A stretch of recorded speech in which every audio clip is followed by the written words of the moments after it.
So welcome to a live episode of the Financial Pro podcast with Lisa Orme of Keys Mortgages, commercial bridging, finance, genius, mortgage guru. I call you to my team, I call you the Stato of mortgages if you ever watched Soccer AM. I haven't, no, but I'll take it as a compliment, I think. Not that I look like a footballer. How you doing? You okay? Yeah, good, thanks, Gary. Good. So Lisa and I have literally just been talking for about the last half an hour and thought we better get this started because we've already hit so much gold in relation to the mortgage industry and stuff. So we've got some great insights for you coming. So do you want to do a little introduction for yourself, Lisa, just for anyone who doesn't know you? Okay, so I was a forensic scientist for 15 years and me and my husband got into property about 20 years ago after doing the classic, what most people did, read Rich Dad, Poor Dad. Got into property, spent 10 years building a very large portfolio in the Midlands. Doing lots and lots of deals over a 10-year period. We did about 200 property deals over a 10-year period. Retained a lot of those properties, built up a big portfolio. And to be honest, it was timing and luck. I'm not going to say I was any property genius, we just timed the market well. Built up a big portfolio of properties. In 2007, we got married. And while we were on our lovely 8-week honeymoon in Australia, basically we decided that we didn't really enjoy being landlords and wanted to offload the portfolio and just do lots of buy and sell, bit of development and that type of thing, which is what we actually really enjoyed doing. And then we came back to the credit crunch in January. So yeah, excellent timing. So everything just sort of froze. Basically, I'm a huge believer in you can make money in an up or a down market, but try making one in a static market, and it is really, really difficult. So the entire property industry froze and the mortgage industry, as we know. So we just decided to sit it out, consolidated portfolio, bring all your paperwork up to date that you haven't done for 10 years, that type of thing, and just waited for the market to sort of improve. In the meantime, I just got bored. I'll be writing a business plan the day that would bury me, probably. So I was just looking for alternatives. And interestingly, I was right on the verge of launching a crime scene cleaning business. It overlapped the two industries quite well, surprisingly. So with what I'd done as a forensic scientist and, coming across lots of repossessions and trashed properties and that type of thing, I thought it would be a really good overlap. So I was about to launch a crime scene cleaning business, and a builder that was building a property for us asked me to help him out with his mortgage. Not to do it, but he just wasn't sure about the paperwork and affordability and all of this sort of thing. So I just sat down, went through all the numbers and everything with him, and he said, "Oh, you'd make a really good mortgage broker." And it had honestly never even entered my head. We'd been using the same mortgage broker ourselves for 10 years. I'd no interest in doing mortgages myself. And when he said that, something just sort of like triggered. So went off and just sat and got CMAP and got the exams. And then when I spoke to my mortgage broker, and he said, "I think that's a great idea, work with me." And he said, the irony was he said, "I'd love to do more specialist stuff. You can do all of my vanilla stuff." And then, so that was the plan. So I was going to work with him, joined a network that he was in. And then he phoned me up one day and he said, "I've decided to go off and run a pub." He said, "I've done a property deal that involved a pub." And he said, "I'd love to be a pub landlord. I'm going to pack it all in. I've had enough of mortgages. I've put my phone on divert to yours. They're all yours." So it was a real baptism of fire. I was not working for any other brokerage or anything. I didn't know anything about compliance or any of this sort of stuff.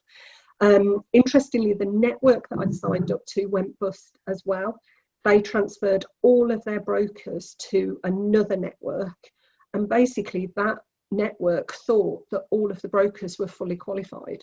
and I was like so green. I hadn't even done a single case yet, so they just took me on, and I just got moved along, and it was, like I say, real baptism of fire. I was just like, what do I do now? I got in touch with a couple of brokers that I met through the Cherry Forum, and who were absolutely brilliant, and just sort of took me under their wing a little bit, and then got advised to join a different network that was a bit more proactive with the brokers. So I joined that network. And at that point I was sort of scrabbling around for business, and realised that I'd got this big database almost of property investors. I'd been a property investor for, you know, sort of 10, 11 years by that point. I've always been heavily into sort of social media. So I just sort of started saying, I'm actually now a mortgage brokerage, and, you know, can do mortgages. And that sort of took off then, where that's why I'm sort of more in that space. Because that was where my experience was. You know, I knew a lot about buy-to-let, mortgages, bridging, development, all of that side of things. So that's why that side of the business just developed, and then we grew the team. And there's still only the three of us, and then a bit of admin support. And yeah, so I became a broker in 2009. Come through, you know, sort of like all the credit crunch and everything. Great time to start a brokerage. Come through all of that, and yeah, all of the MMR and the PRA changes and Section 24 and everything else. So yeah, it's been a very, very eventful sort of like 11, 12 years now. Yeah, so there we are, and now we've got the brokerage. We operate remotely, we never meet clients. The vast majority of our business is more specialist, but basically if it's mortgage finance, we'll do it, everything from bridging to commercial to ordinary resi. We're happy to do that as well. We don't do anything else. We don't do insurance, we don't do wills, we don't do anything. We just stick to the bread and butter finance, and that's what we love doing. That's our potted history. Yeah, nice. So going back on that timeline then, to pick out a few things. So 2009 was when you kind of picked your niche based on your landlord's previous experience. Mm-hmm. So you've beaten me to the post. You're technically the original pioneer of niching. Yeah, just didn't know it was called that then. Yeah, it was just basically just thinking, what do I know? And like I say, I mean, my first ever case was a resi, you know, case. So I didn't deliberately go down that route. And like I say, the broker I was going to work with, he was like, oh, you do all my vanilla stuff, I want to do the specialist. But at the time as well, there was lots of people coming out of, you know, sort of self-certs, 2-year fixes that they'd taken during the boom and all of this lot. And, you know, a lot of people needed help. You know, how can I get a £250,000 mortgage with my £5,000 self-employed income? So there was a lot of people that needed a lot of help, and was definitely in that specialist market. A lot of investors, you know, either stuck on bridging, you know, trying to remortgage out of, you know, what were great, you know, deals in 2006 and 7, and all of a sudden there was nothing comparable in 2009 and 10. So so you sort of almost in those early days had no choice but to be specialists, really. And I'm not a sort of, I'll do a vanilla case, don't get me, but it's not what floats my boat. You know, sort of seeing all the brokers trying to get 90% deals through with, you know, certain lenders which we won't name, and, you know, getting up at 6 a.m. to get reserve funds and stuff. No, thank you. You know, I'd much rather go off and research a 20-room HMO or something like that. So that's definitely where my bag is. And actually, what's interesting, I think, where we pride ourselves really is actually placing stuff on the high street that would appear specialist. I think there's a tendency that as soon as somebody's got a missed credit card payment or a mortgage payment or whatever, straight off and find the adverse lenders. And we pride ourselves on actually really getting into the ins and outs of lender criteria, and actually placing stuff that most people would have thought was specialist on the high street. We still regard that as specialist because it started out as specialist, but we do pride ourselves on placing things with ordinary lenders as much as we possibly can, without going specialist, as I say, particularly for residential and standard buy-to-let. HMOs, your limited companies and that are tending to be in more specialist arena, obviously. But yeah, so that's where what floats our boat. Yeah, and it's the experience in that sense that trumps, because you know, we see it in the Mortgage Pro community. People will post on there quite simple things that actually you can go on to the lender's website, you can go to criteria, and they've generally got a search function and you can find the answers in there relatively easy. But you know the things through the cases that you've placed and the conversations that you've had, where it just has that lovely little line that says kind of, we may consider this. It's like, that's really helpful. yeah. Or the classic subject to value as opinion, you know, so, you know, that's always your fallback, isn't it, you know, as a lender. So, yeah, and the thing is that it just changes every single day. You know, you've seen me post on the mortgage groups, you know, every day is a school day, you know, and I think that's the thing in this industry is don't think you know everything, because you just don't, you know, and only this week I've had two brokers surprise me with lenders that will do certain things that, you know, a couple of months ago they wouldn't, or, you know, funding lines change, criteria changes. You just have to try and stay on top of that all the time, and you know, start with your sourcing systems. But, you know, yesterday I was looking for a mortgage deal and got down to the 200th mortgage product before it qualified. So, you know, and obviously there's multiple products in there, but, you know, there was probably about 30-40 lenders in that, you know, list of 200 products before you're working your way down going, there's one that actually fits. So, you know, it's a combination of, yes, you always want to get the cheapest.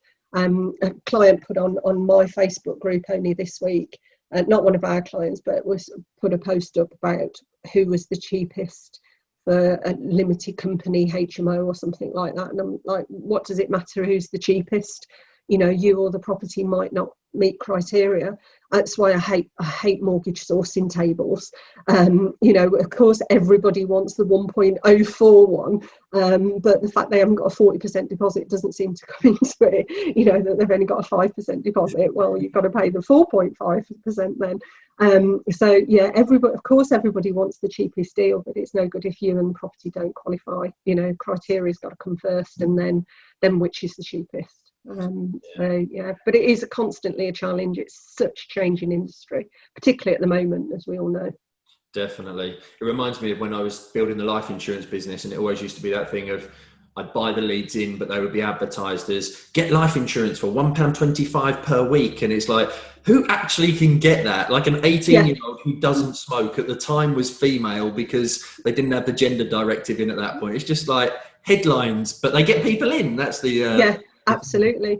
Yeah. I was only saying to somebody yesterday who said that they'd got their application through for some insurance. And they said all of the information on it was wrong. And I said, no, what they do is they pre-fill it, because they know that you're going to get bored after, say, 5 questions. So they ask you the 5 main questions, probably name, date of birth, address, and not much more. And then everything else is assumed. So it's assumed you're married. It's assumed you're insuring a 3-bed house. It's assumed it's worth 200,000 and you've got £50,000 of contents cover. If any of that thing is wrong, it is up to you to correct it, because they know that if they've got to ask you those questions up front, you will get bored and go somewhere else. And it's similar, we've seen it on mortgage applications as well. You know, the buy-to-let lenders don't care how many kids you've got, so it's always pre-filled that you've got 2, even though you said, well, I've got 5, you know, or none. So, you know, that's a common thing that you see, is if you actually get the applications, there's a lot of pre-filled stuff on there. So if the clients see it, they're like, I never told you I'd got 5 kids or 2 kids or whatever. It's not, it's all pre-filled, and insurance is exactly the same way. So, yeah. And you mentioned there as well, going back to the other side of it, you mentioned about social media. You know, it's a big thing I talk about and I advocate, and it was the game changer in my business journey back in 2016. When did you realise it was going to be, you know, it was a means to an end and it was a needs must almost, really?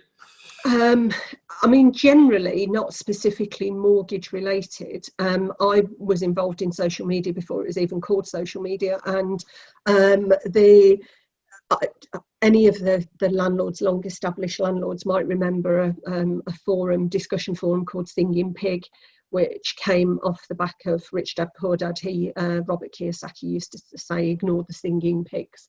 And Ollie, who set up Singing Pig, is an old friend of mine. And just saying about the reach of social media and what was I wanted to learn more about property creative strategies, lease options, exchange delayed completions, all of this sort of thing. Nobody in the UK was doing those back then. This is like, sort of 2000. It was all Americans and Australians. So I was on the internet Googling, and they were more advanced than us in terms of social media. So I was on American and Australian discussion forums back then, discussing these strategies, because it was the only place we could learn about them. And interestingly, I met Ollie on an American discussion forum discussing lease options and such like, because he'd read Rich Dad Poor Dad. We'd ended up on the same group, and he said, I think we should set up something like this in the UK. And he was like the IT person. So he set up Sing Your Pig, and the first ever post on Sing Your Pig was me going hello. And that was the first post on Sing Your Pig, and then me and Ollie having a bit of a chat, and then that took off massive. It was, a really big forum at its peak, and then Ollie sold it off, and then by then other discussion groups had started. Property Tribes is obviously a big one now. Facebook is massive, and you've got all of the individual groups on Facebook, which are all like individual little discussion forums that all have their own little niches. I've got a group on Facebook for our business. I run the HMO group on Facebook with the other admins, a couple of mortgage broker groups and stuff like that. So, and I think from a mortgage perspective, being able to reach out and say I'm now a mortgage broker was a game changer. If I'd have had to have done newspaper adverts or ads in local magazines and all of this sort of stuff, it just wasn't my bag. It wasn't where my clients were either. We're not a local brokerage. I've never ever done face-to-face. My clients are all over the world, if not the UK. So social media was actually really key to me building the business and just putting the word out that I'm a property investor, but I'm actually now a mortgage broker. And I wouldn't have been able to do that. I'd have had to have stuck with a local business, I think, if it wasn't for social media. So that was really key to enable me to do that national business and international business, and retain being remote, which is what I wanted. I didn't want to do face-to-face business. Social media was actually really key. I think what's really interesting is everybody, it's not an advertising platform as such in the same way as a newspaper ad or a TV ad or whatever, which is your shop front in a 30-second ad or an A5 ad or whatever. The emphasis has to be on social. I very rarely, actually, you'll very rarely ever see me put mortgage posts on my main Facebook profile. And even on my own group, which is the Keys Property Finance group, so the whole aim is the business. I never ever put products on there. You've got the whole marketing thing with the FCA anyway, but it's all education and information. I probably put more landlord stuff on there than I actually do mortgage information on there. Lots of tax information, lots of changes of legislation. It's just constantly putting out there that you've got skills, experience, knowledge that hopefully people are, going to be drawn to. And being social with people, like I say, I get huge amounts of business off Facebook. And yet on my main profile page, I very rarely put anything about property or mortgages. But people remember you for being the mortgage broker, but the one who put up the funny cat video, or I had so many controversial post around politics, Lisa. I was just going to say, I had so many people call me the Brexit broker when all of that was going on, and I genuinely got a lot of business. And there's one client in particular who used me regularly throughout the whole Brexit debate, and was an ardent Remainer. And every time we spoke, we used to have like quite a debate and all of this lot, and they were an absolute ardent Remainer, and we would often have debates on Facebook about it and when we spoke. But they respected my opinion. I was, like I say, they knew that I was a broker, and it's okay to have a different opinion. But it was actually the Brexit conversations that got them calling me in the first place, even though they disagreed with, you know, my view and vice versa. I remember on Twitter, and I've still got the post somewhere, but I used to go to a little cafe in Birmingham when I worked in Birmingham called Mr. Egg. And basically it was a place where you could get egg, chips, beans, piece of bread and butter and a cup of tea for £1.50. Absolute steal. And everybody who was in the area loved it. And I was on Twitter once, and somebody posted about cafes, looking for cafes in this particular area of Birmingham. And I posted and said, oh, it's a shame Mr. Egg has gone. And an accountant posted up and went, oh, Mr. Egg, oh, that's taken me back. I remember Mr. Egg. And we joked back and forth on Twitter. And he said, and loads of people were putting, that's it, I'm having egg and chips tonight, you know, and all of that. And the very next day, I got a message from this accountant who had seen my post about Mr. Egg. And he said, I've got a client who's after some mortgage advice. Could you, you know, help them? So he referred over the client, and I made £2,800 out of that client referral. And I've often joked that a tweet about egg and chips, you know, resulted in nearly £3,000 work. Absolutely nowhere did I mention anything about mortgages, and that's what social media is all about. Yeah. I put a post up once about, do you remember the old gramophones with where you used to stack the records? And drop down, you know, everybody's grandparent had one if you're of a certain age. So my nan had one of those, and just a picture popped up on my Facebook page from somebody else. So I re-Facebooked it, shared this post and said, oh, I can remember the half a dozen records that I used to stack on my nan's gramophone, and I listed what they were. I got so many mortgage inquiries out of that post you would not believe. You know, of people just going, oh yeah, well, you know, I do need a mortgage. Oh, she's a mortgage broker, just because they'd see it. And people were saying, you know, what their 5 records there were, their 6, 10 records were. And I got so many mortgage leads out of that post, which was about stacking records on my nan's gramophone. So you've got to remember the social aspect. If you go out there, I see so many brokers and other businesses who's had success with Facebook. You know, how much are you spending on Facebook ads? How much, you know, how many ads do I need to place? I've never spent a penny on Facebook ads, and the vast majority of my business comes from Facebook. I've never spent a penny on it. But it is like getting a slow oil tanker moving. Once it's going, it's off. And it, you know, it all generates. I get so many people, well, we all do, you know, phone in saying, oh, you know, Georgina recommended you. No clue who Georgina is, but, you know, she saw, you know, my Facebook post and then tell somebody else and that type of thing. So I know that, you know, our name is on quite a few of the training and education groups, even though we don't work with them and we don't go, and we're not speakers and we don't do any of that anymore. I have done it in the past, but not anymore. But we get recommended a lot on the other groups and things that we're not even on.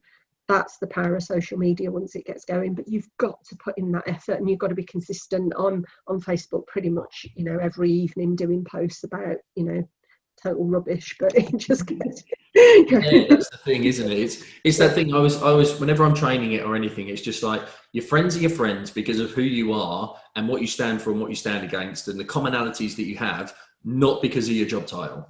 Yeah, absolutely. Like, don't treat social media like a job title. Yeah, people buy people.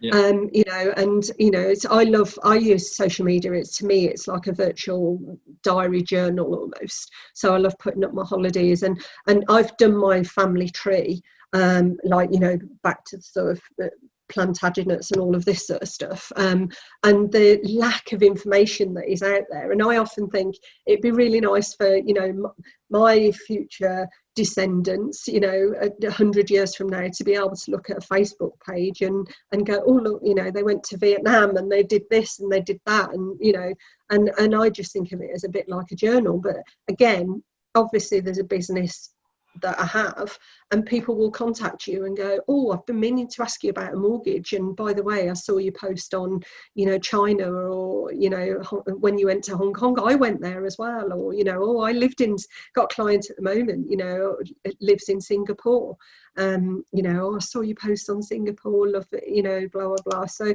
that type of thing generates business. People buy people. Definitely, without a doubt. Yeah. So bringing it back to kind of business side of things, in your journey, you didn't mention it in your thing, but you were with a network. When did you go DA? About 5 years ago. Were you at the same setup you are now in terms of you plus the two girls, or were you different back then? There was just myself and Cheryl, and Cheryl was basically more of my admin rather than doing advisors. And we were, the two of us were like a machine, to be perfectly honest. And Cheryl's extremely efficient and very, very task orientated. She's absolutely brilliant on the commercial side, which is what you need. It's not the hand holding that you often need sort of on the resi side. She can do an entire Shawbrook application and completion in her sleep, literally. And, you know, if anybody's, you know, it deals with Shawbrook and those type of lenders, you know, it's like room for the hills sometimes, but she can literally do those in her sleep. We absolutely love working with Shawbrook and doing their cases. We're strategic partners for them, have been since the early days. But yeah, about 5 years ago, we were doing huge volumes of business. And a lot of it was specialist. So we were doing lots of bridging, commercial, your sort of Shawbrooks, your Interbays. A lot of the lenders that we have now in the specialist market were not around back then. So you could literally choose on one hand how many specialist lenders you could use. And the limited company piece, section 24, hadn't, you know, come about by then. So there was lots and lots and lots of buy-to-let cases. We were, even though I was the only advisor and Cheryl as my admin, we were actually top producers for Mortgage Works Accord, NatWest Buy-to-let, Shawbrook, Interbay, several other lenders that we were top producers for. We were the fourth biggest brokerage in the UK for Mortgage Works at the time. Just the you two? Yeah, and there was just the two of us. We were outstripping massive brokerages. The volumes that we were doing were absolutely what do you classify as huge volumes? Can you remember?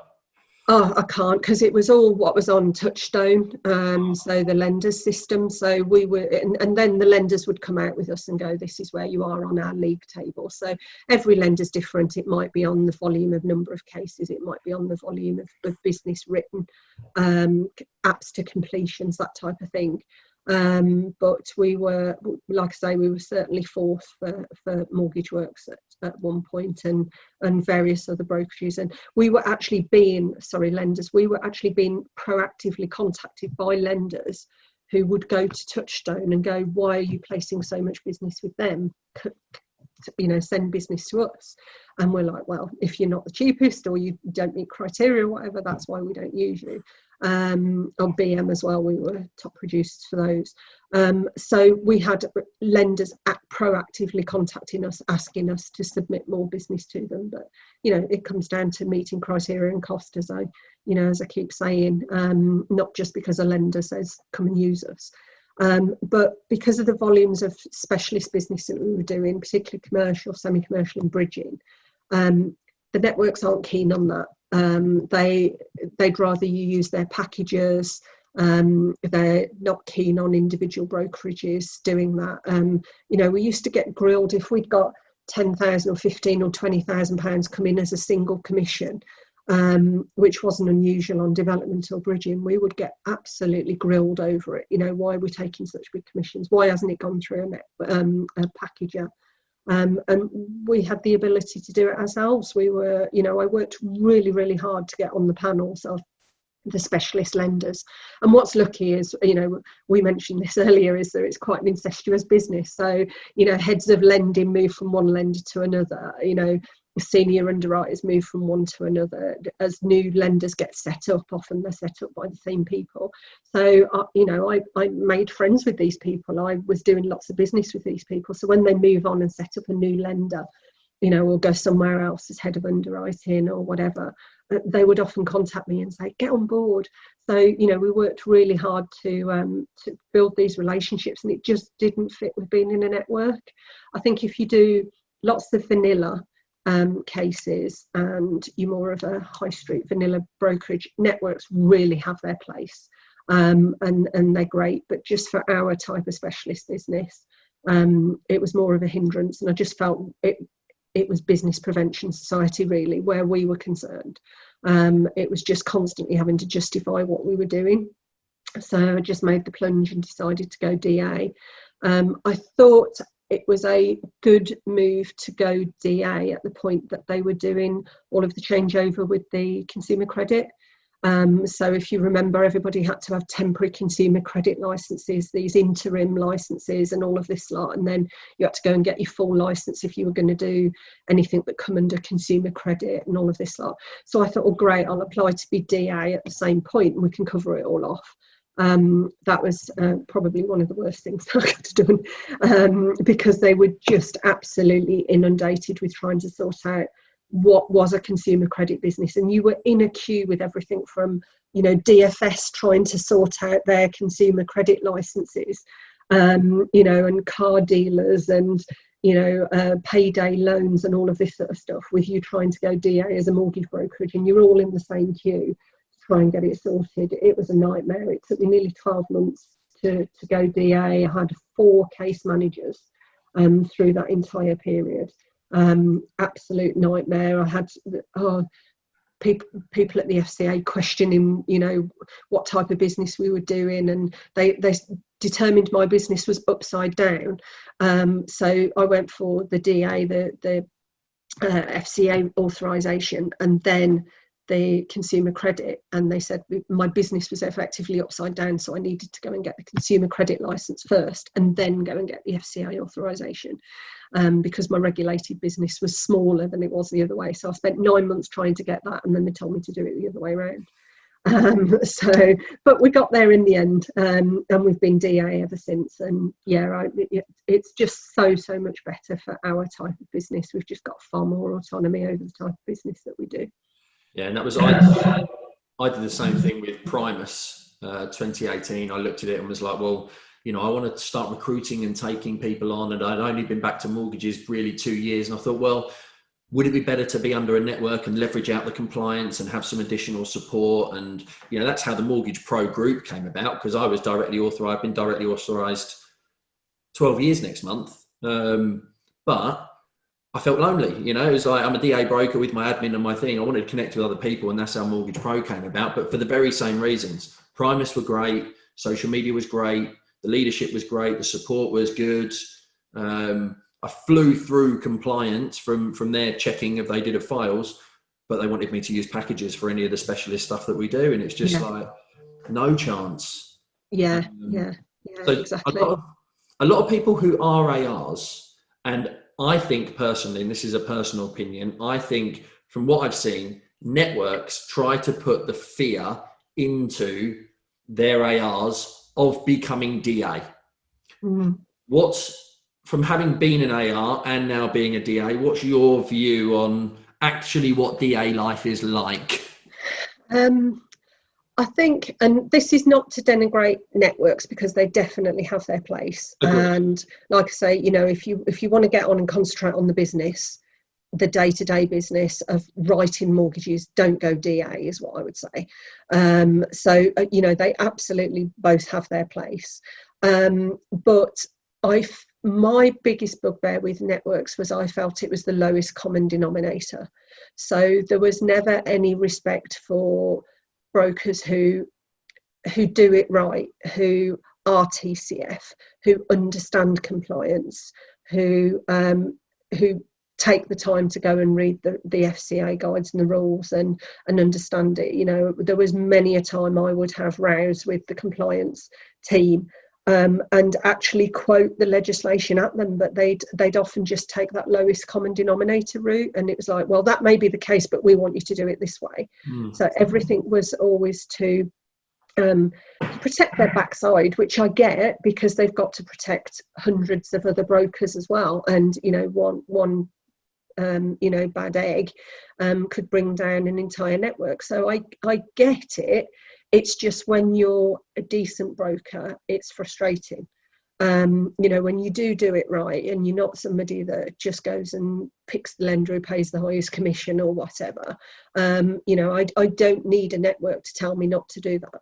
And I get that there are brokers that do that, and why that's needed. Sadly, there are as many DA brokers who do that and don't have a network telling them not to do that. There's the irony.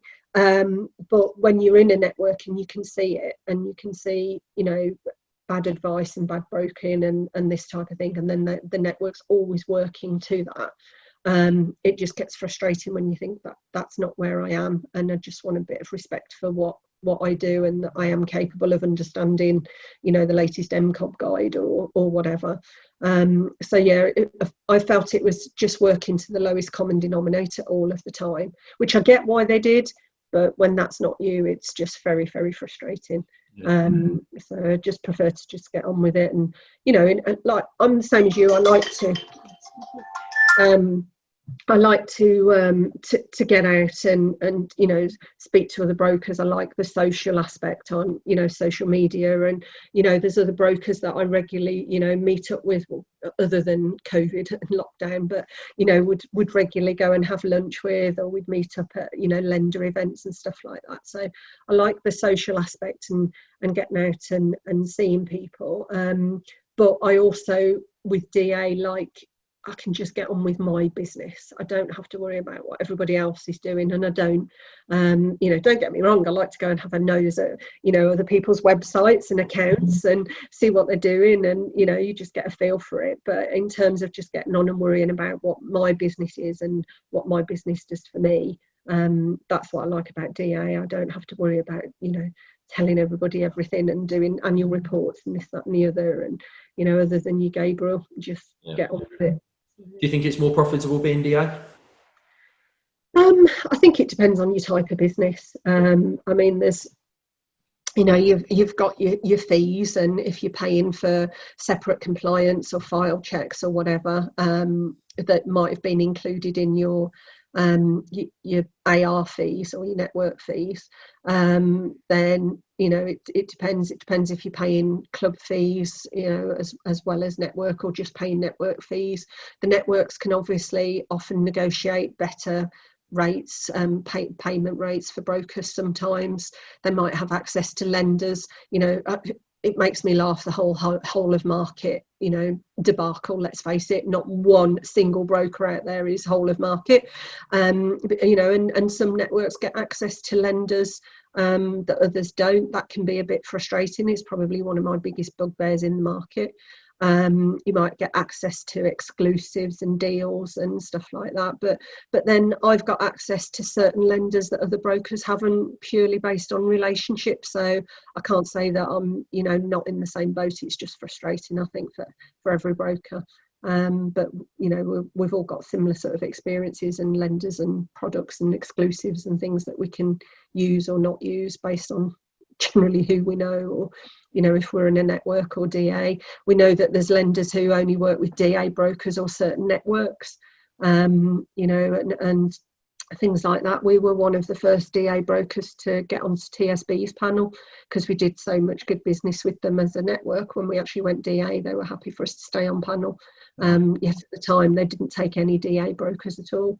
So I'm sure there was brokers at the time that were like, that's not fair, that's really frustrating. Equally, I'm frustrated that I can't get access to HSBC, for example. So like I say, the whole of market tag is just ridiculous in my view. Should be scrapped. But yeah, generally in terms of costs, I think it just depends on your type of business. Like I say, if you want to get on right business every single day, probably a bit more vanilla on the high street, I think a network's a really good option for you. Pay away some, let them deal with all the paperwork, all the compliance, and tell you what you need to do. It's as simple as that. I think if you're in more specialist world, and also a lot of our lenders pay direct. So that's the advantage of us being sort of DA, is we get paid direct. It's, you know, the network isn't taking a big chunk of it and that type of thing. So bridging, stuff like that, you're just better off out of a network, I think, if you do a lot of that type of business. Yeah, fair enough. And you mentioned trying to change in lanes. You mentioned around you're now a team of 3, and we spoke about before in our sort of pre-podcast chat. You know, you thought about building a business and having not pensions, wills, insurance, commercial, mortgage, etc., so on and so forth. Talk to us a little bit about the decision as to why you decided not to scale and build a monster, as I like to call it, and why you decided to stay as a lifestyle, the 3 of you, because I know that's a quandary that lots of people potentially come under as well. I mean, it was, as I mentioned to you before, it was basically lunch that I got introduced with to somebody who had built several really, really big mortgage practices and several lenders from scratch. You know, I was privileged to be introduced to him. We went out for lunch. And I thought, you know, this is like sitting down and having a chat with, you know, Richard Branson of the mortgage world, you know, take advantage here. And I'd got all my business plans laid out. And like I say, I'd got all of these ideas to have all of this admin support, different brokers dealing on all these specialist areas. And that was what I thought I wanted.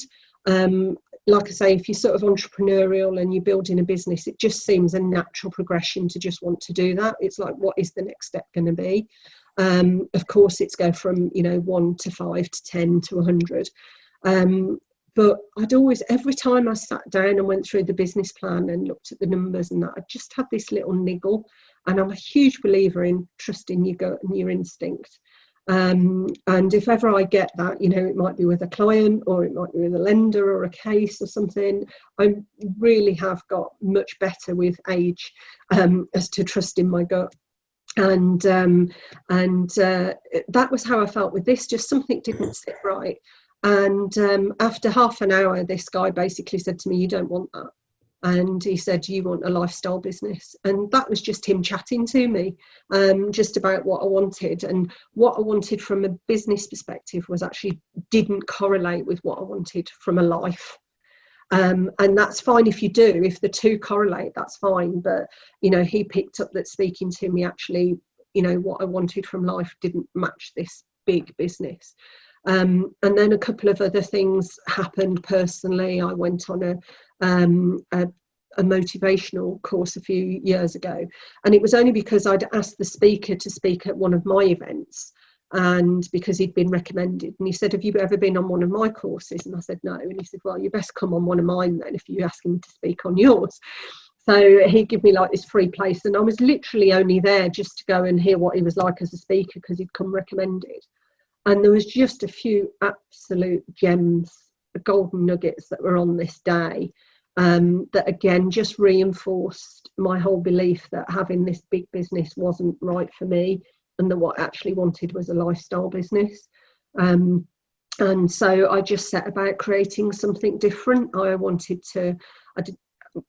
already got a business where I didn't want to meet clients anyway, and that's no offense to the clients. It's just, you know, and some of them I have met. We've held some big events and had like 100, 150 clients all come along and this type of thing.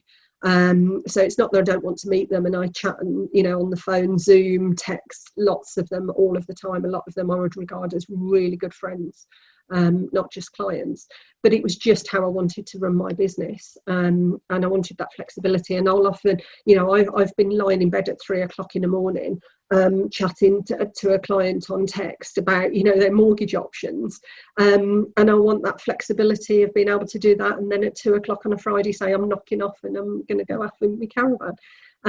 So that was that flexibility that I wanted from the business, and I wanted the business to support me rather than the other way around, and that therefore became a lifestyle business. So there's now the 3 of us, and it feels more like we're all self-employed and all working for the same goal.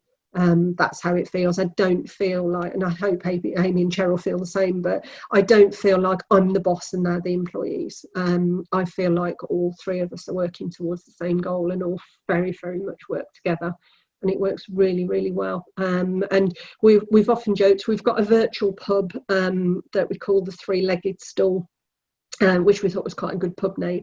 And we intend to do some podcasts and stuff. And that came about because we said we're like a three-legged stool, that without one of the legs it'd fall apart. We're a little bit wonky, but without the three legs it'd fall over. And so this whole three-legged stool thing came about, and we thought it was a good pub name. So we've got like this virtual pub where we have podcasts and chats and stuff like that.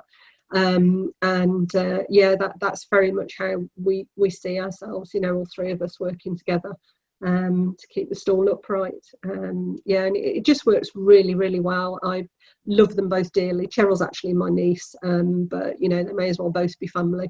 We just get on really, really well.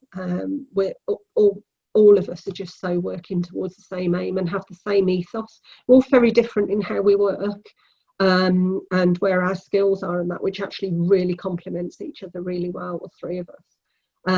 But our ethos about the business and the type of business and the way we treat the business is absolutely spot on, all three of us. And I think that's what's really important. Yeah, so important. Vision, mission, values, culture, ethos. The more that's aligned within your team, it just makes such a big difference to the client relationships, and everybody singing from the same hymn sheet effectively, doesn't it? Exactly. And that means I don't have to worry. Obviously we do file checks and we've got compliance, and the sort of the research and training and competence and stuff is like off the scale with the amount that we do on that. But it's nice not to have to worry about that. I never have to worry about that, the type of business that they're doing, or that they'll do something that's not for the good of the business, the entire business. And it's really nice not to have to worry about that. And I know that anything that they gut feeling, again, anything they're not sure of, they'll come and talk to me about it. They'll talk to each other about it. And I think that's so important. Definitely. Yeah. It's so good to have a team that's completely aligned, without a doubt. And you said, you've always, by the sounds of it, you've always been a big number writer in terms of, we see it in the Mortgage Pro group. There's all this,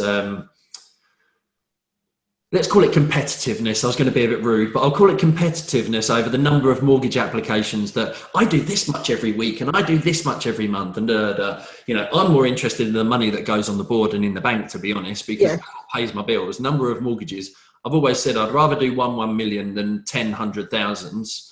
Oh, absolutely. Yeah. What do you think makes it possible for you and two others to write the numbers that you do and, generate the turnover that you do with only 3 people? I think it's systems and processes, really. And it's something that I've sort of been obsessive about since day one. And actually, I think my career in forensic science probably helped that. And it's surprising the overlap. I often joked that I've met more criminals in this career than I ever did in my previous one. So when you're in the property world, you know what that means. It's the overlap with compliance and paperwork and stuff. When I first started in mortgages, I had paper files, as most brokers tend to start out with. I hadn't got a clue how to put a mortgage file together, and I thought, when have I put paperwork compliance files together before? I know forensic science files. So actually my early mortgage files were exactly the same folders and everything that we used when I was doing the forensic science cases. I thought, well, if it's good enough for the criminal justice system, it's certainly good enough for mortgages. So that sort of developed, and then we decided to go completely paperless because we were dealing with clients remotely, and it was a few overseas and expats clients that we've got that meant that we had to go, paper cases didn't work anymore. And to be honest, the other thing was that I ran out of space. I've got filing cabinets and shelves, and we'd still got, and still have a big property portfolio. So I've got hundreds of files for properties, and now I was adding all the mortgage files. And also, I just didn't understand the logic. A client phones up and says, hi, it's Bob from Sheffield. You know, you did a mortgage for me last year. And I'd have to go, oh, bear with me, Bob. I'm just going to go and look through these 500 mortgage files to go and find your file. And to me, it just seemed an absolute no-brainer. That why didn't I have it just in front of me on the computer? So I paid to have all of my mortgage files and all of my property files scanned in and then shredded. Which was brilliant. It was such a relief, got rid of all of the paperwork. And from that point forward, it was staying on top of that. So everything now, we do make notes, but as soon as you made notes, it gets scanned into the file and then shredded. Everything is electronic. The clients complete their own fact finds effectively, which we call data capture forms, because they're the hard facts, but we keep on what system? So we call it data capture forms.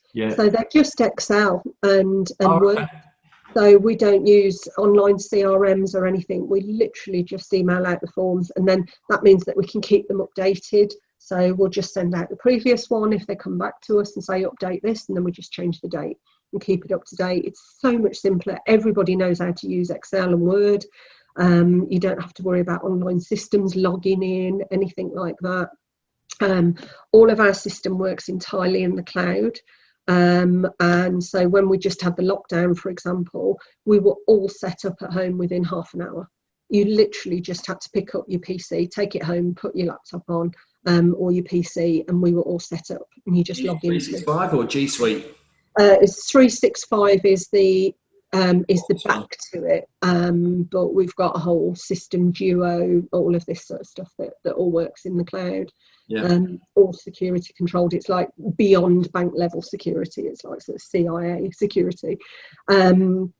So everything's just remote. And now, you know, a client will phone up, and it's quite funny because it'll be, oh, I spoke to you last year, and within seconds we're going, actually it was 3 years ago. No, it never was. Yeah, because I've got your notes in front of me from last time we spoke. Or, oh, hang on a minute, we've got a bit of a time waster here. We've sent the documents to them 6 times already and never had them back. You know, so it's like, when we get your documents back, we'll have another conversation, you know. Or there'll be notes like, oh, yeah, I saw that your mum wasn't very well, you know, last time we spoke, you know, is she okay now, that type of thing. And people love that. Again, it's back to the people by people. They're like, oh my God, do you remember that? No, I've just got notes all in front of me, you know, within seconds. But, you know, people really, really like that. And like I say, because everything's electronic, we don't have to worry about going back over files, what information we collected. We save the emails onto the file. You know, the client confirms which product they want, or that they're happy to go ahead, or they've changed solicitor halfway through, you know, all of these things. We just keep them all on the file, and there's your whole trail for compliance purposes as well. Do you use a CRM to track your leads and your conversations and those sort of notes? I'm a big fan of Excel, to be honest. So, you know, the inquiries, new business register, which we all have to keep, you know, all of that sort of thing. I just think Excel does the job most of the time. We've got a CRM, which we could give clients access to. We could collect fact finds on there, but to be honest, it's just more of an internal thing. We just keep some notes on it, although most of our case notes tend to be on the individual files. And it works as quite a nice little checklist. Basically, it's like, you know, do we have the ID? Do we have the proof of address? Do we have the offer? Have we collected the fees? So it's a bit more of a checklist, and also a follow-up for products. You know, when product expiries and that are coming round, you can just do a search, and it'll give you a list of all the ones that are going in the next 3 months or 6 months or whatever. So it's more of an internal CRM that, you know, Excel doesn't quite give you that, or it would be more complex. But generally, I find Excel still does what it, you know, did in its early days, and that's for an awful lot of things.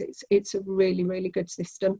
So we use that. And Xero, I'm a massive fan of Xero. Anybody who knows me from both property investor and a mortgage business, and our other businesses, I just rave about Xero. They could charge 10 times the price to me and I would still pay it. It's so worth it. And for tracking fees, and also doing Gabriel returns, I have to say.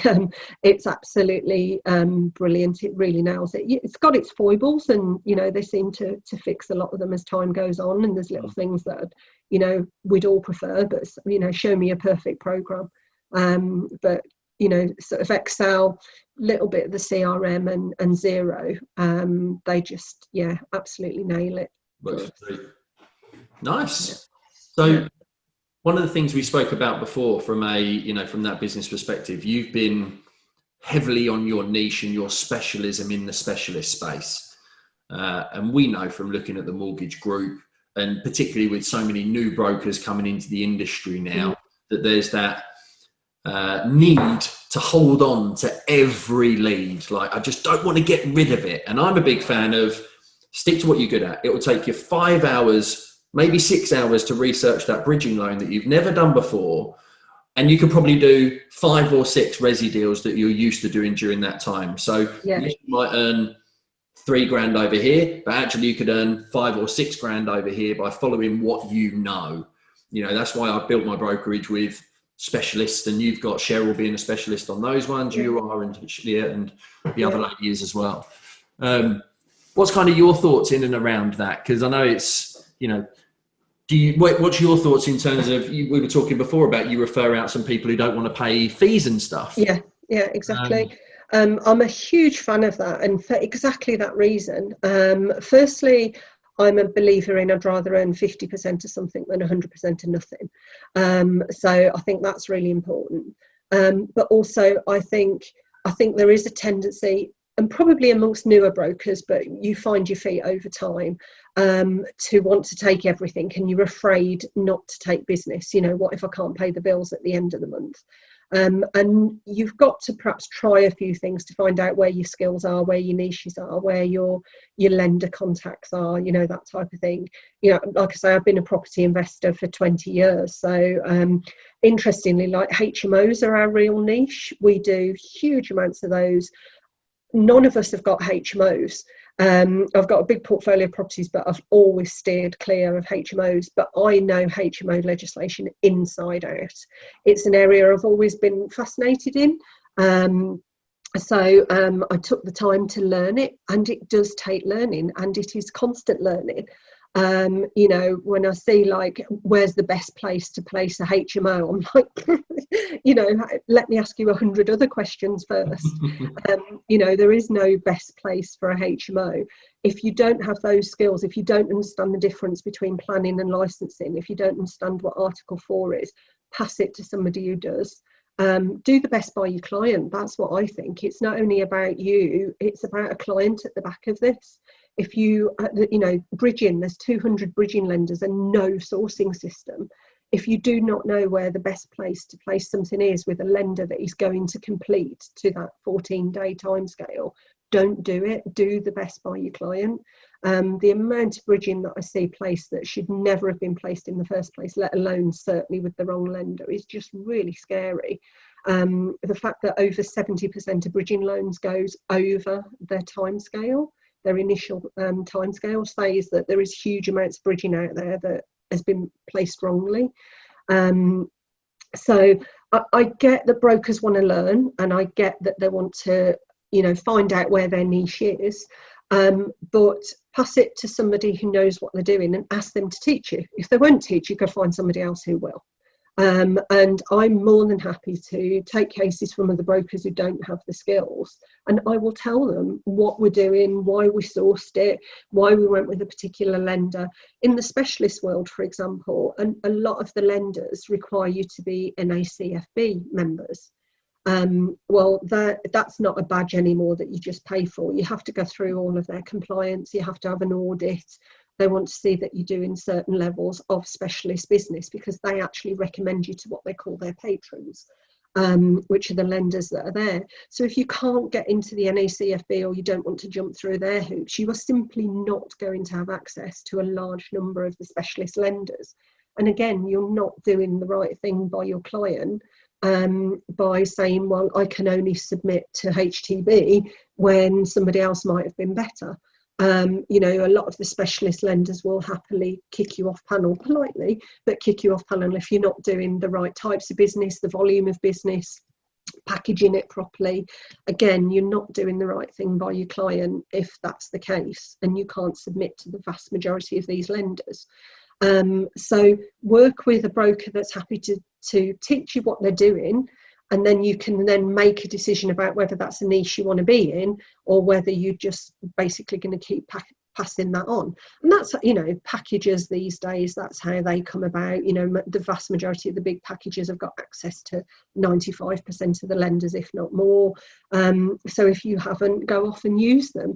But the packager will either expect you to do all of the paperwork and they'll submit it. Some of them don't, they're happy to just take the lead, but they certainly won't teach you. They don't want to give away their secrets. They don't want to tell you why they used a particular lender. Even with the best relationships in the world with packagers, you'll often get the packager branded documentation. They won't even tell you who the lender is until they've taken a fee and the application's gone in. They don't trust the brokers, let alone trust the client to go direct. So, you know, that's how a lot of the packages work. We don't. We just ask for the client information. If you've got any fact finds and stuff, we'll have it, but we prefer to do all of our own. We just ask for the client details. We take on the client for that case. If you want them back afterwards and they're going to do a standard resi or buy-to-let with you, that's absolutely fine. For that case, we take the client on, and then we pay away a percentage of the proc fee. But you literally have to have done nothing but pass on the name and the contact details, and then we'll pick everything up, and we're happy to tell you why we used the lender that we did, why we didn't use other lenders, why we've got where we have, and that enables the broker to then say, that's not an area I want to go in, or actually I'd really like to learn more about that. Can I send some more to you, and will you tell me more about it? And we're more than happy to do that with people. But I'm a huge fan of not spreading yourself too thin. There is enough to learn about in this industry. We only do finance, and the amount of brokers that I get who go, why wouldn't you do insurance? One, I don't like it. It's not something that floats my boat. We even removed our permissions with the FCA so that we can't have anybody come back and say, well, you should have told us X, Y, and Z. Although it is in our terms anyway, and says, you know, we can refer you, you must sort out your insurance. But we just wanted to stick to finance. To me, there's enough to know. And because we're in the specialist arena, we've got so much more than just a sourcing system and knowing who's going to be cheapest this week. You know, we've got a lot to learn and a lot of criteria and stuff. And like I say, every day is a school day. I'm constantly learning. And picking up new criteria and things that lenders will do that they might do this week that wouldn't do last week. So I just think there's enough to learn. Don't spread yourself too thin in a desperation to make as much money out of each client as possible.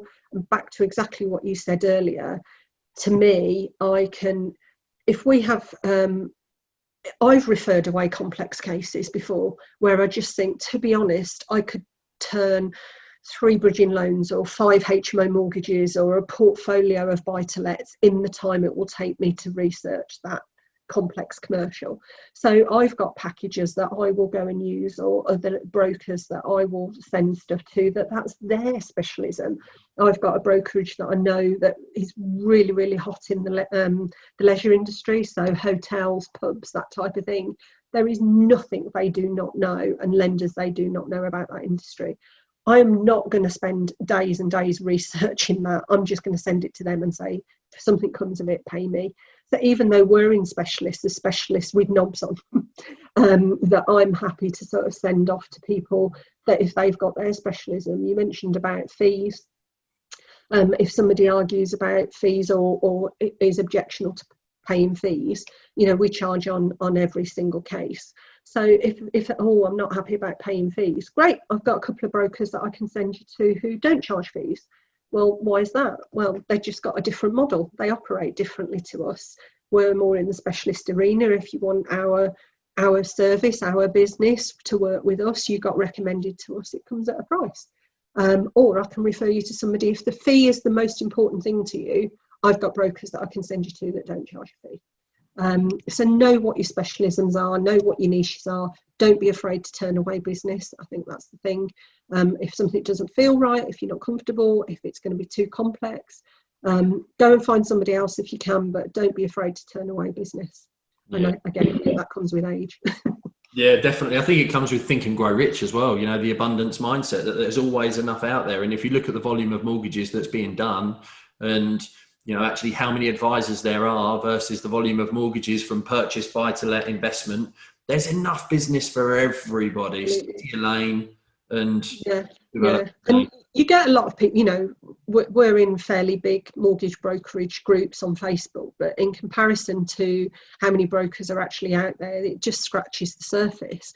And, you know, you will get those brokers who want to keep it to themselves. And, you know, like you say, one, it's not an abundance mindset, but two, I'll often get brokers say, what, you know, why do you tell them to go and use, you know, Shawbrook or go and use this bridging lender or whatever? And I'm like, because there's enough business for us all. I haven't got that case in the first place, so it's not come to me, so why would I not want to go and help somebody? And there might be an element of exactly what we've just been discussing, where somebody says, oh, you know, I'm not on Shawbrook's panel, or I can't do this. Will you do it?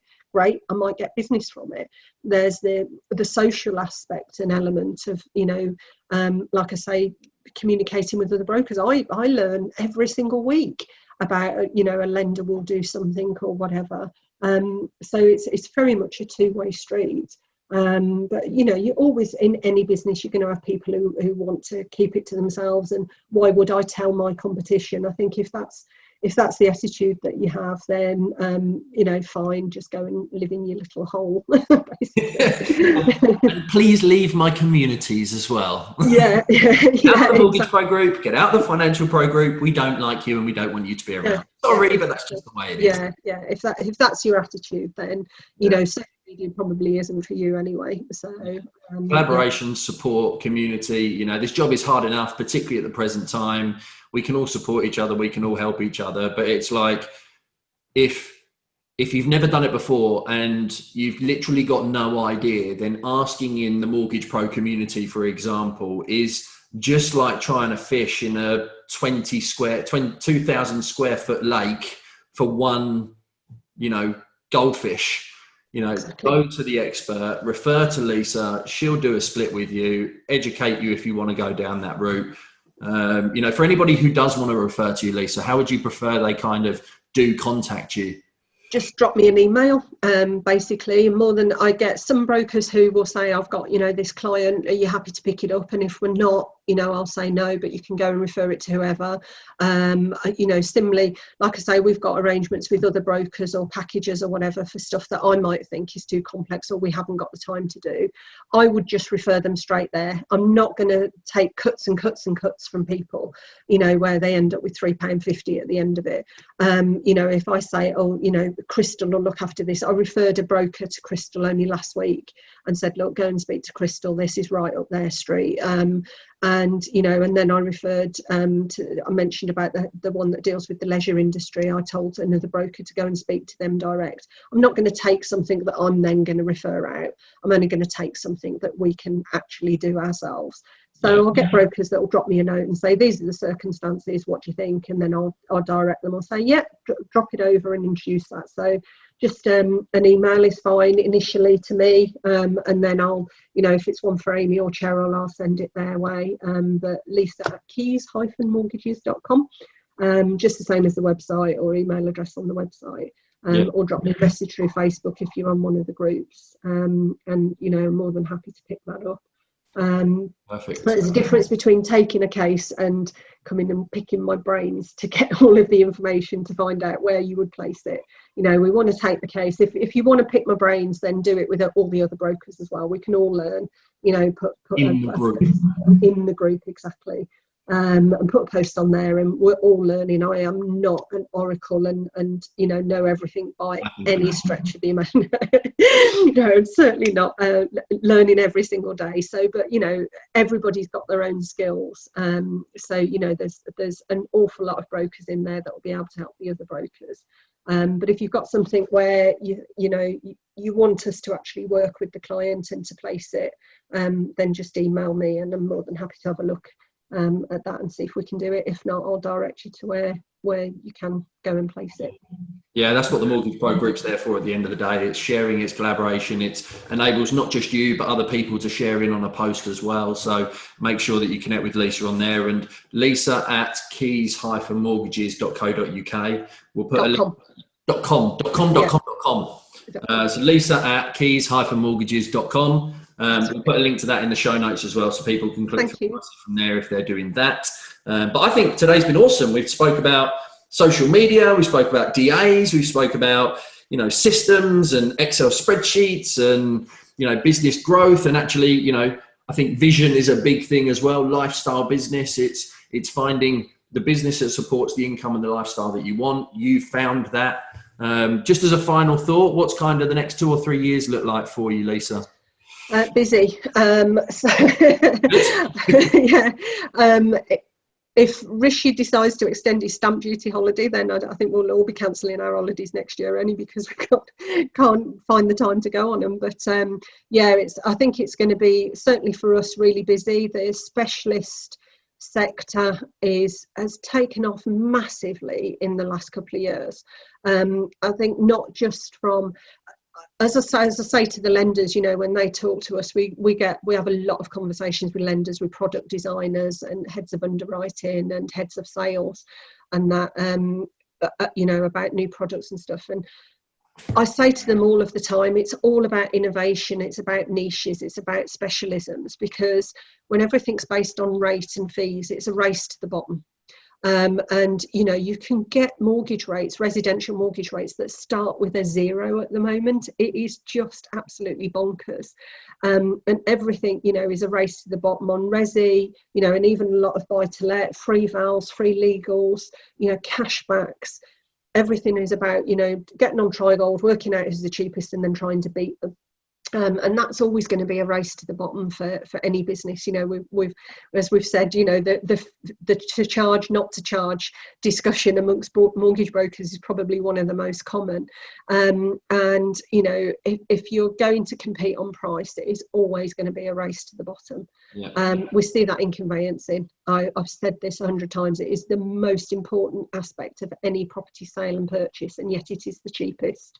Yeah. And that is because the consumer has driven down prices of conveyancing, quite often because they confuse what money the solicitors actually get with the stamp duty cost and the disbursements and the, you know, everything else. You know, you can get online remortgages and purchases and stuff done for, like, you know, 150 quid now. That's a race to the bottom if ever I saw one. And it's the same with the lenders. If they're competing on price, it's just going to be a race to the bottom. So a lot of those lenders have cottoned on to specialisms, niches, finding, you know, they may not do huge volumes, but lots and lots of individual niches make up for huge volumes. So you'll see them, you know, asking more about, you know, what are clients looking for, where are the problems. Adverse is, funny enough, I don't think as big an issue now as it has been in the past. But we may see, you know, more interest in adverse come back in the future, particularly after furloughs and all of this sort of stuff and people losing their jobs. It's been quite a buoyant market for the last sort of, you know, 6, 7, 8 years. But that may change as a result of all the lockdown and COVID and furloughs and job losses and unemployment. So we may see that niche come back into it quite heavily. You know, we're already seeing different lenders sell off the back of, you know, we're happy to accept the fact that you took a payment holiday or a bounce back loan or the SEISS scheme and things like that. So while initially a lot of lenders were like, oh no, we won't touch it, others have recognised, well, if we don't, or if we do, we can be in that niche where we're happy to. So we'll see things like that. We've already seen in our market, particularly Section 24 and the PRA changes have vastly changed the landscape for specialist lenders. Holiday lets coming into the fray because they want the business elements of that rather than losing the mortgage interest relief on buy-to-lets. So, you know, short-term lettings massively taken off, holiday lets, Airbnb, limited company lending. So I think we're going to see a lot more of those specialist and niche areas and niche lenders come about.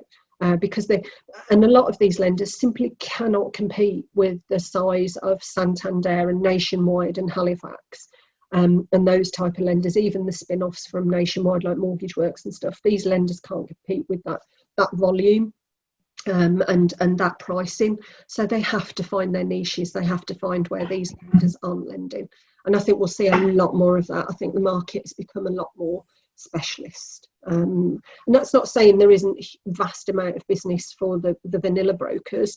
You know, I know brokerages that don't do anything but remortgages over and over and over and over and over again, and just do fee-free remortgages, hundreds and hundreds of them. And there is that business there, but it's not for everybody. Not everybody can fill that space. Yeah, nice. So final thought, this is the Financial Pro podcast. And I don't know if you know, but Pro came about because perseverance leads to results, which creates opportunity. What does Pro mean to you? Professional, I think it's that's the thing. It's about being professional in that. Doesn't mean you can't have a laugh. It doesn't mean that you can't have fun. I'm a huge believer in wanting to get up of a morning and enjoying what you do. And again, that's back to, you know, why I wanted a lifestyle business, I guess, because I want to be able to get up of a morning and look forward to work and not feel like it's work. But that doesn't mean that it can't come with professionalism, and I think that's what Pro is to me. It's about being professional in your dealings with everything you do. That's with your co-workers, with your and by that I mean the wider brokerage community. I think it's about earning respect, being respectful of others and their different models, their different approaches to business. Much like Brexit versus Remain, you know, we can all have a difference of opinion, but respect that opinion. And be courteous, be professional, recognise that we may not feel it, we may feel like a bit used car salesman approach at times, and that people probably have more respect for a used car salesman than they do a mortgage broker sometimes. But, you know, I think we should be respected more than we are in the process. But unfortunately, anything that's regarded as sales, which is what we are at the end of the day, does have that connotation of being a salesperson, you know, selling the double glazing or the used car.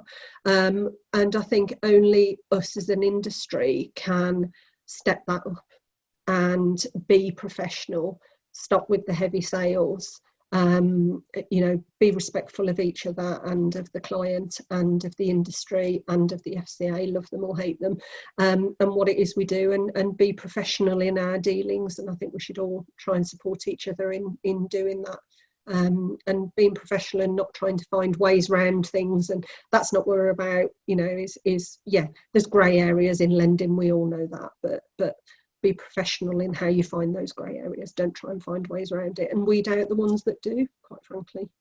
Love it. Perfect. So thank you very much indeed for giving me your time this morning. Hopefully everyone enjoyed it, who's been watching live and also on the Financial Pro podcast episode.